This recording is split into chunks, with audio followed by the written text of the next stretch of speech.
Unha parcela de 2.500 metros cadrados da rúa Conde de Bugallal converterase despois do verán nun gran parque canino. A hoxe a Xunta de Galicia e o Concello de Pontevedra asinaron o protocolo de colaboración para levar adiante esta intervención. Pero hoxe centrámonos en algo que entendemos fundamental e, ademais, un compromiso do presidente Rueda con todas as cidades galegas, visto que, estamos nunha sociedade onde impera cada vez máis os animais de compañía. E a sociedade é certo que tamén se ve como vai madurando, e madurar a sociedade tamén supón que teñamos que ter espacios compartidos. A parcela de titularidade municipal foi cedida polo Concello. Dos traballos para acondicionala encargarase a Xunta, que destinará 100.000 euros. As obras comezarán en xuño e a intención é que estea operativo despois do verán. Finalizado o parque, o mantemento será responsabilidade do Concello. Que non é só un espacio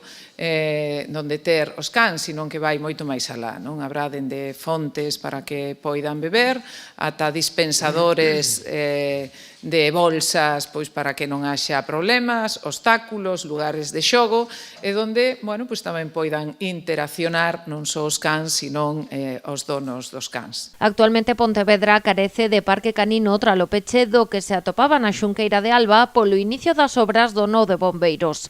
Na cidade hai máis de 18.000 cans rexistrados, aproximadamente un por cada 5 habitantes. E vai a estar ubicado nun barrio, ademais, que está en crecemento, que está en crecemento actualmente e que vai a crecer máis no futuro, sobre todo polo PIA que está executando a Xunta de Galiza con 2.000 e pico vivendas, de xente ademais nova que a que realmente máis animais de compañía ten.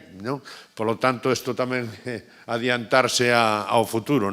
Segundo explicou a conselleira, en toda Galicia son máis de 830.000 os animais de compañía rexistrados. Deles, o 89% son cans. De aí a aposta do Goberno da Xunta por dotar deste tipo de instalacións a 7 cidades galegas. Pontevedra é a segunda, despois de Ferrol.